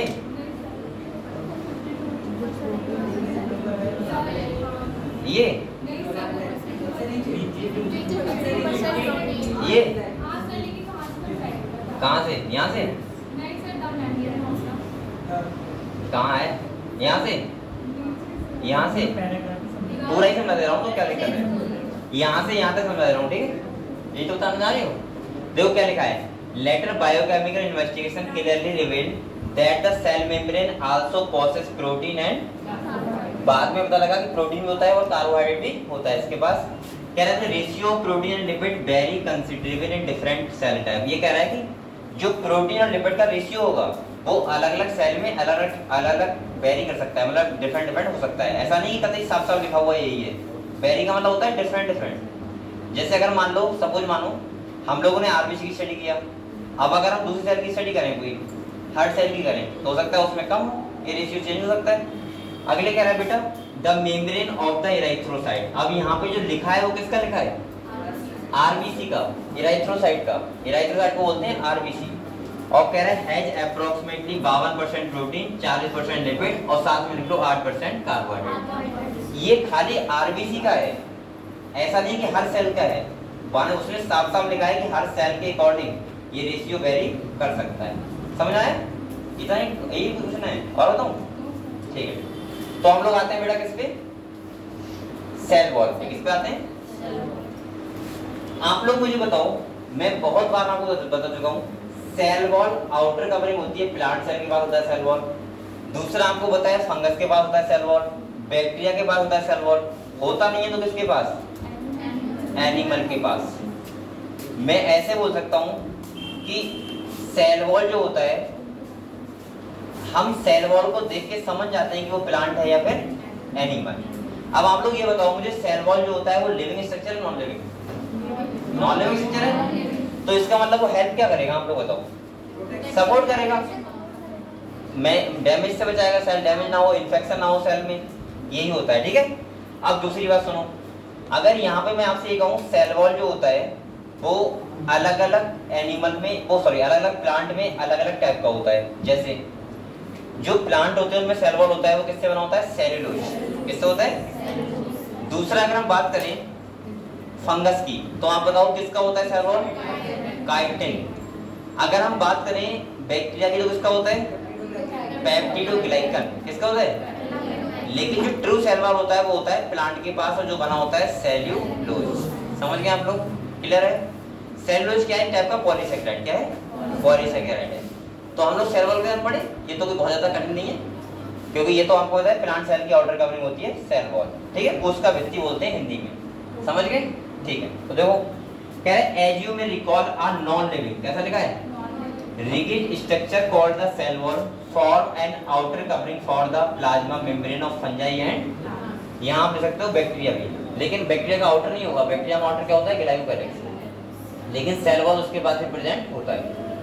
अगले कह रहे हैं cell wall not only give shape. अब यहाँ पे देखो कह रहा है सेल वॉल ये नहीं है कि खाली शेप ही देता है, सेल वॉल के और ही फंक्शन होते हैं। कह रहा है protect the cell from mechanical damage and infection, it also help in cell to cell interaction and provides barrier to undesirable macromolecules. तो आप लोग यहाँ पे स्टार्ट नाउ बेटा, ये आपसे पूछ सकता है कि बताओ सेल के सेल वॉल में क्या फंक्शन होते हैं, यहाँ तक। तो मैंने क्या बोला, सेल वॉल ऐसा नहीं खाली शेप बनाता है कि आकार बना रहा है, आकार नहीं बना रहा है, ये हेल्प स्पेस में कर रहा है प्रोटेक्शन में। दूसरा मैकेनिकल डैमेज ना हो, तीसरा सेल टू सेल इंटरेक्शन में, चौथा इन्फेक्शन से बचाने में। ठीक है, तो ये सारे काम होते हैं किसके, यानी कि अनडिजायरेबल का मतलब होता है जो हमें सेल को पसंद नहीं है वो मॉलिक्यूल्स वहां पे ना जाए, वो भी काम होता है किसका, सेल वॉल का। समझ गए आप लोग, ठीक है। अगले कह रहा है बेटा देखो, algae have cell wall, algae के पास भी सेल वॉल होता है, made of cellulose, galactans, mannans and minerals like calcium carbonate, while in other plant it consist of cellulose. Plant को इस टाइप का होता है, हेमीसेलुलोज भी होता है, पेक्टिन भी होता है और कुछ प्रोटीन भी होता है, ठीक है। अगले कह रहा है the cell wall of a young plant cell, जिसे बोलते हैं प्राइमरी वॉल। अब एक बात मुझे बताओ, मैंने आपको ये बताया था जब कोई प्लांट होता है, जब वो कर रहा होता है प्राइमरी ग्रोथ और होता है यंग स्टेज में, तो उस टाइम पे उसका जो सेल वॉल होता है वो कैसा होता है, प्राइमरी टाइप का होता है। और जब सेल मैच्योर होता है तो उसमें बनता है सेकेंडरी। क्या बनता है? सेकेंडरी। और सेकेंडरी का मतलब पूरी तरीके से कंप्लीट हो जाता है और उसके बाद सेल डिवाइड वगैरह या फिर बहुत ज्यादा ग्रोथ वगैरह नहीं कर पाता है। तो देखो यहाँ पे क्या करें, कह रहे हैं अब primary wall is capable for growth which gradually diminishes as the cell mature and the secondary wall is formed on the inner towards membrane side of the cell। तो पहले बनता है प्राइमरी वॉल, उसके बाद बनता है सेकेंडरी वॉल। प्राइमरी वॉल किसमें होगा? यंग प्लांट में। सेकेंडरी किसमें होगा? मैच्योर प्लांट में। कह रहे हैं मिडिल लैमेला, अब मिडिल लैमेला जो बीच वाला होता है, ठीक है, is layer are mainly of calcium pectate which hold of below the different neighbouring cell. तुमने पूछा था, किसने पूछा था मुझसे? हाँ, तो समझ में आया? जो कह रहे हैं नेबरिंग सेल को क्या बनता है, बस पकड़ के रखता है। मैंने ये बताया था, जो पड़ोसी वाली सेल होती है उनको जोड़ के रखता है, ठीक है। तो ये काम किसका होता है? मिडिल लैमेला का। वो अलग से भी ये काम हो सकता है, ध्यान रखना। इस तरह हमने यहाँ पे भी, मतलब अगर वो कहे कि बताओ मिडिल लैमेला का फंक्शन क्या होता है, मिडिल लैमेला जानते हो क्या होता है? नहीं पता है? बीच वाला जो मैंने cell wall line, cell wall उसके बीच वाला जो स्ट्रक्चर ऐसे बनाया था मैंने, ये वाला, ये मिडिल लैमेला है। और मैंने ये ऊपर से बनाया था, ये क्या है? Inner membrane. और ये वाली कौन सी हो गई? आउटर। तो ये वाला जो है वो कौन सा है? Middle lamella. समझ गए? इसका काम होता है नेबरिंग सेल को जोड़ के रखना, सिंपल भाषा में, ठीक है। अगले कह रहा है the cell wall and middle lamella may be transferred by plasmodesmata. इनके बीच में प्लाज्मोडेस्माटा कौन सा है? ये वाला, ये खाली जगह, ये तो होता है। और कह रहे हैं which connect the cytoplasm of neighbouring cell. तो सेल वॉल के पास क्या होता है? Inner membrane, outer, middle lamella. Middle lamella पूरी अगर ओवरऑल सेल वॉल की बात करेंगे तो आपको पता लग गया 4-5 फंक्शन होते हैं। अगर खाली मिडिल लैमेला का बोलेगा तो क्या बोलोगे आप लोग? नेबरिंग सेल को जोड़ के रखना। और प्लाज्मोडेस्माटा जो मैंने बताया था बीच में ऐसे बनाया था, ऐसे बनाया था, ध्यान करोगा तो कर लिया आप लोगों ने ध्यान। ये वाला ये होता है प्लाज्मोडेस्माटा। इसका काम भी क्या होता है? नेबरिंग सेल के साइटोप्लाज्म को कनेक्शन बना के रखना, ठीक है। तो आप लोग समझ गए सेल वॉल के बारे में, कोशिका भित्ति के बारे में। अलग अलग प्लांट या अलग अलग एनिमल, सॉरी प्लांट में अलग अलग, प्लांट में अलग टाइप से ये होती है सेल वॉल, ठीक है। फंगस को हम लोग प्लांट क्यों वो समझते थे? क्योंकि फंगस के पास सेल वॉल होता था, लेकिन बाद में साइंटिस्ट देखा कि फंगस तो हेटेरोटॉपिक है और इसलिए अलग फंगस एक किंगडम बना दिया, कौन सा? फंजाई। समझ गए यहाँ तक? चलो एक बार रिवाइज करो अच्छे से, जल्दी से। पानी ठंडा, पानी भर के आया कोई?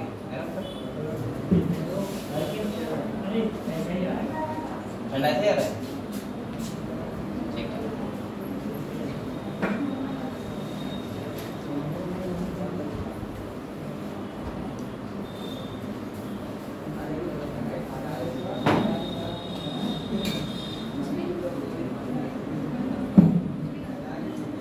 आप लोग घर से फ्रिज से पानी ले आया करो, जितने अच्छे पीने आते हैं। लेकिन यही आता है वो ना, यहाँ पानी भी होता है। अच्छा, बाहर पता नहीं क्यों चल रहा है, लाइट चली गई थी ना इसलिए।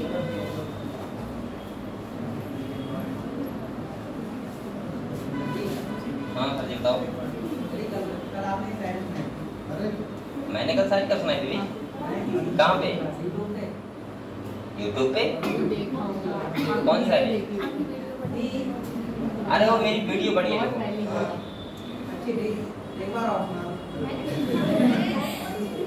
कौन सी? मैं भूल गया उसे।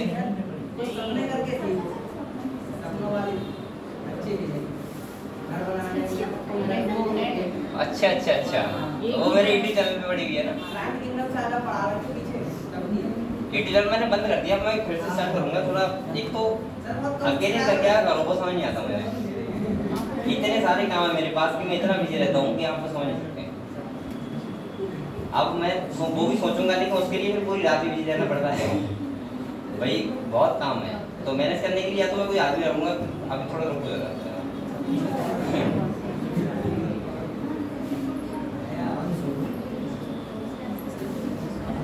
तो वो अच्छी लगी थी मुझे, तो मैंने कहा जरा सुना देता हूँ। आपने सुनी होगी सामने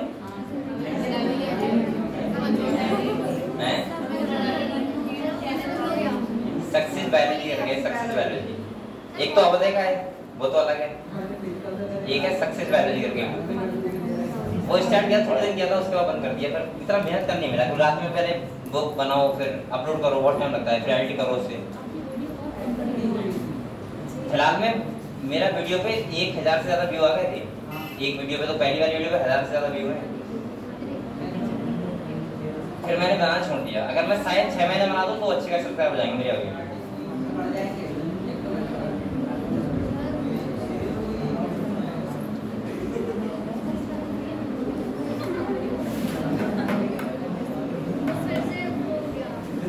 आ जाएगा।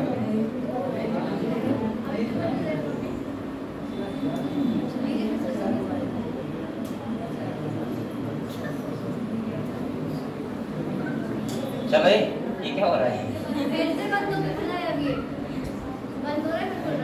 अब आप लोग बेटा हम लोग इधर अरे क्या हो रहा है? पंखे बंद करो, सब लोग करो। क्या लाइट चली होगी? हम नीचे लगाऊं?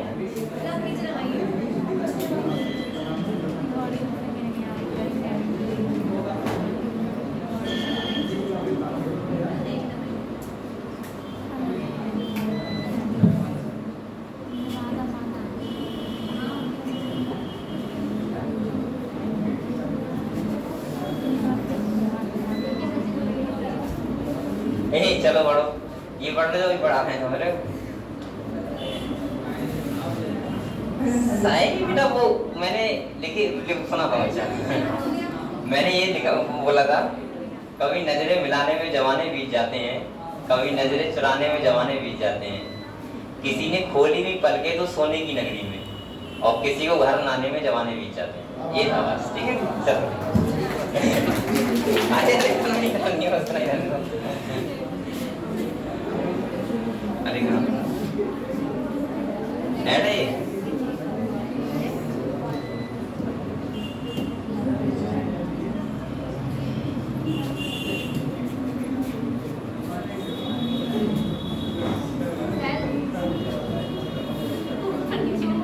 बेटा अब हम लोग नेक्स्ट स्ट्रक्चर कौन सा पढ़ेंगे? मैं क्या पढ़ा रहा था आपको? सेल वॉल ना? ठीक।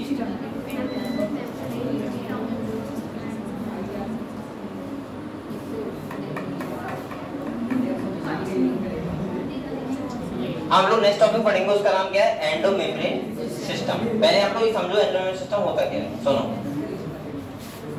बेटा, एक बात बताओ मुझे, सेल है, क्या है? सेल है, और सेल के अंदर बहुत सारे क्या हैं? ऐड आ गाइड पे चलो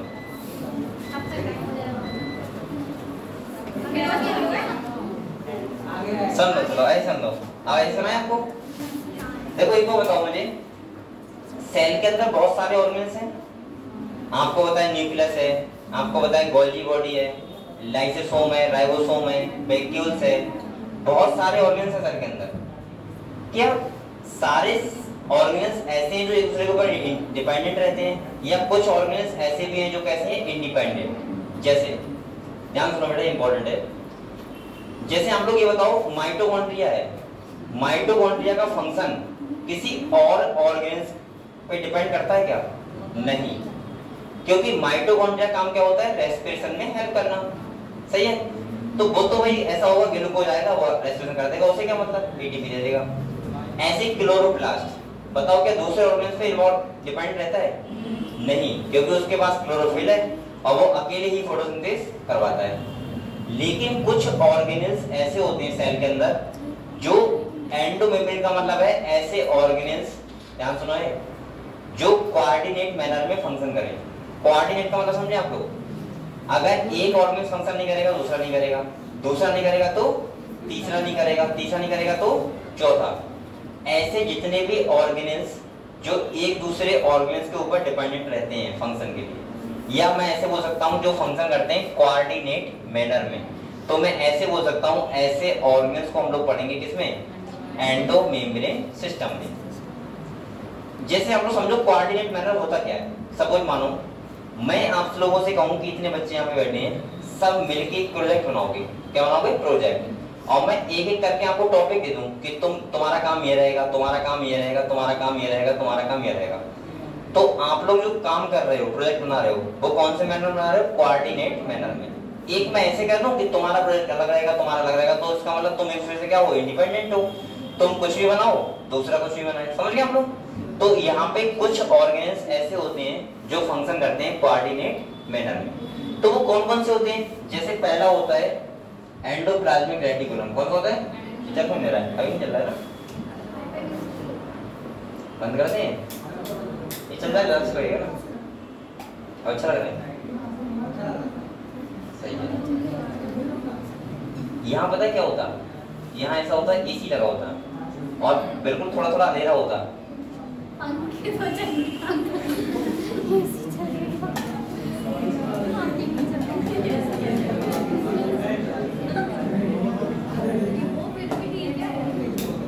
कहना ये तो जग नहीं रहा है, ले चार्जिंग नहीं है। आगे लाइट साइड, लाइट आ गई ना।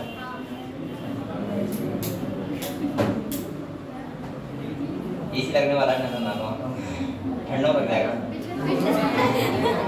सही सितंबर के बाद अक्टूबर का पिछले साल भी यही बात है, पिछले साल से लग रहा है।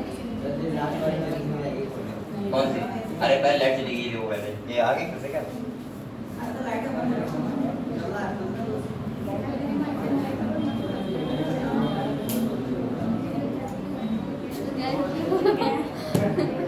अब ये नहीं चल पाएगा भाई। चल जा भाई, मेरे चल जा।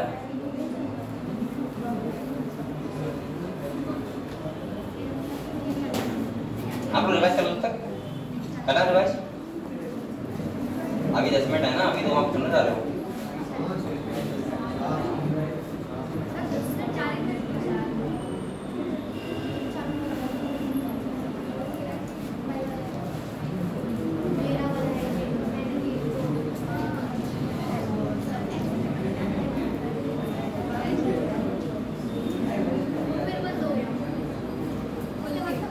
मैं क्या करूँगा तो?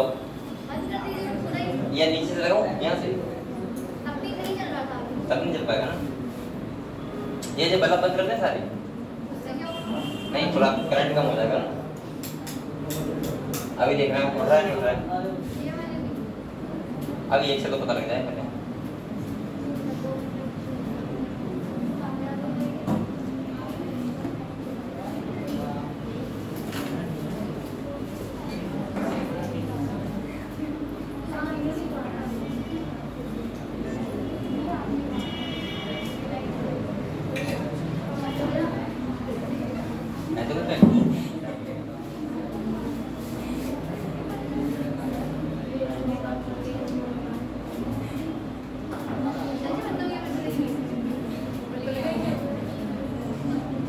चलो यहाँ समझते हैं हम लोग ना। मैं आपको क्या बता रहा था? Endomembrane system. अरे गया क्या? अच्छा ठीक। बेटा यहाँ देखो, अगर हम एंडोमेम्ब्रेन सिस्टम की बात करें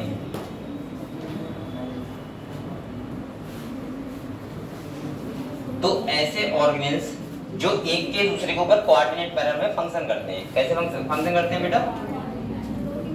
ऐसे ऑर्गेन्स जो फंक्शन करते हैं कोऑर्डिनेट मैनर में। ये कौन कौन से होते हैं पहले तो आपको ये ध्यान रखना है। जैसे पहला होता है वो होता है एंडोप्लाज्मिक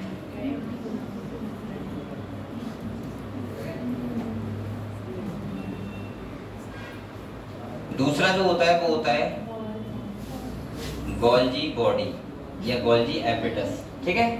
तीसरा जो होता है वो होता है लाइसोसोम और चौथा होता है वैक्यूल्स। ये चार ऑर्गेन्स ऐसे होते हैं जो कोऑर्डिनेट मैनर में फंक्शन करते हैं और इनको हम पढ़ेंगे एंडोमेम्ब्रेन सिस्टम में। इसके बाद देखो ये बेटा देखो, न्यूक्लियस हो गया, राइबोसोम हो गया, माइटोकॉन्ड्रिया हो गया, क्लोरोप्लास्ट वो अलग से हम पढ़ते हैं, ठीक है। लेकिन पढ़ेंगे सबके बारे में, टेंशन ना लो इतना। दूसरा आपको ये ध्यान रखना है कि 4 ऑर्गन से नाम आप याद रखोगे, मुझे लग रहा है यहाँ से क्वेश्चन आ सकता है, ध्यान रखना। वो ये पूछ लेगा खाली बताओ एंडोमेम्ब्रेन सिस्टम में कौन कौन से ऑर्गन इन्वॉल्व होते हैं। इसकी मैंने ट्रिक बनाई थी, क्या बनाई थी, गोल्जी बॉडी को आप मानना O, तो एक ट्रिक बहुत अच्छी बन गई LOBE, सही है। अरे ट्रिक तो ट्रिक है भाई, इसमें क्या दिक्कत है, हम बस कर रहे हैं, मैं ट्रिक बनाता हूँ और इसीलिए मैं आपको बताता नहीं हूँ, ठीक है। तो हम लोग L से क्या हो जाएगा बता दो, L से लाइसोसोम, O से गोल्जी बॉडी, B से और E से आप लोग चाहो ट्रिक लिख सकते हो, ठीक है। अब कभी भूला होता ना ट्रिक, नहीं भूलोगे ना, तो ऐसी ट्रिक बना के भूला मत करो कभी, ठीक है, ये आप नहीं भूलोगे क्योंकि आपके ट्रिक नहीं घूमता रहता है ना। तो हम लोग ये कोऑर्डिनेट मैनर का फंक्शन पढ़े, बताओ सही है। तो ये सारे 4 ऑर्गन्स आते हैं आपके एंडोमेम्ब्रेन सिस्टम में, समझ गए बेटा, देख रहे हो, लिख लो जल्दी।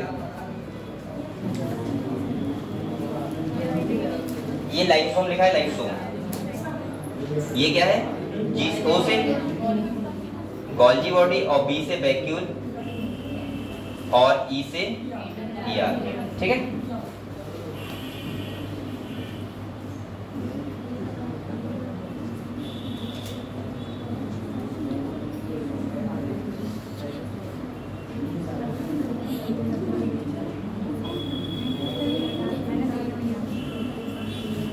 और अभी आपकी जो 3 छुट्टी पड़ेगी उसमें आप लोग पता है पीछे का पूरा रिवाइज करना है, बहुत अच्छे से लाइन टू लाइन हो, टेस्ट दे चुके होगे, आराम से पूरा पढ़ना, ठीक है, बैठ के अभी जाओ मत, पढ़ाऊंगा, अभी कहाँ जा रहे हो भाई, ये लिख लिया मैंने, ये बताओ मुझे, लिख लिया, चलो किताब निकालो, कहाँ कह रहे हो, किताब निकालो, एक पढ़ेंगे हम लोग एंडोमेम्ब्रेन सिस्टम, नहीं पहले वीडियो कंप्लीट करना है।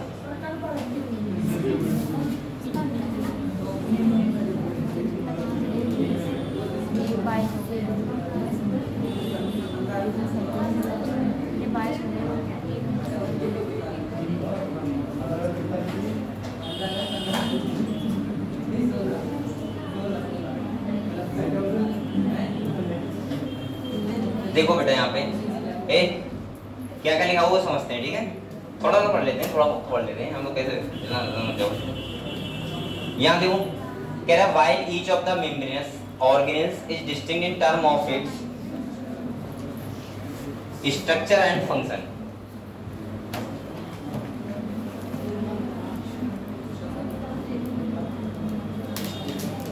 कह रहा है many of these are considered together as an endomembranous system, और कह रहा है बेटा because their function are coordinate, इनका फंक्शन कैसा होता है, कोऑर्डिनेटेड होता है, ठीक है। कह रहा है द एंडोमेम्ब्रेन सिस्टम इंक्लूड कौन कौन सा, पहला क्या है रेटिकुलम, दूसरा, तीसरा, चौथा वैक्यूल्स। अब अगले देखो कह रहा है since the function of the mitochondria, chloroplast and peroxisome are not coordinated with the above component, these are not considered as part of the, ठीक है।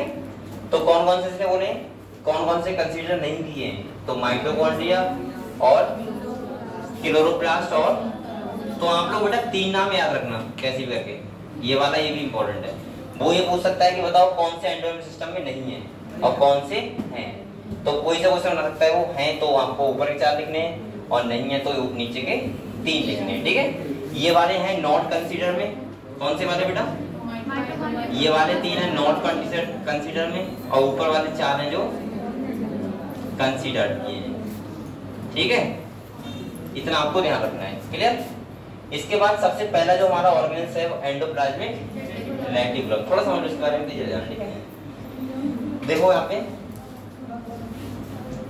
अगर हम यहाँ पे बात करें ईआर की, एंडोप्लाज्मिक रेटिकुलम की बात करें, 2 टाइप के होते हैं, एक होता है रफ ईआर और एक होता है, रफ का मतलब क्या होता है, कुछ ठोस हुए, इसका मतलब क्या होते हैं राइबोसोम, और स्मूथ का मतलब राइबोसोम क्या होते हैं एब्सेंट। जो रफ वाला है, अब आप लोग बताओ बेटा, रफ ईआर जो होता है वो होता है न्यूक्लियस के पास, यानी कि न्यूक्लियर की आउटर मेम्ब्रेन होती है, उससे कॉन्टिन्यूअस स्ट्रक्चर बनाता है।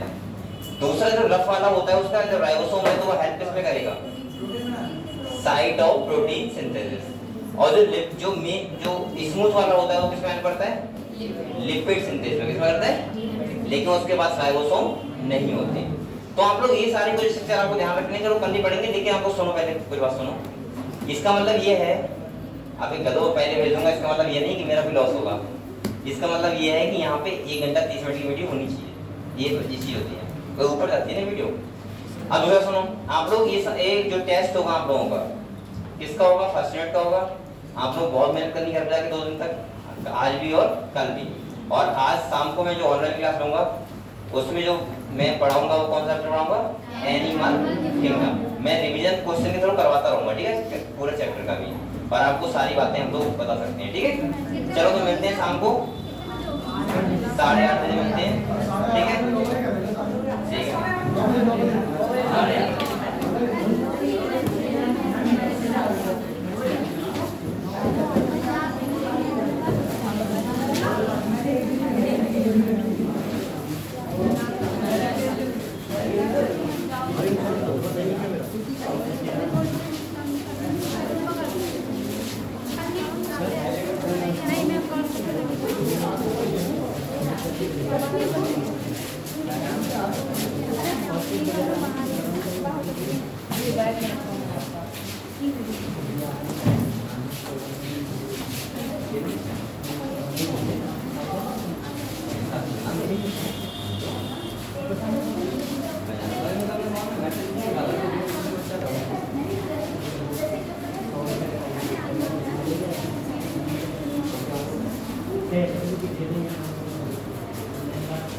Good evening sir.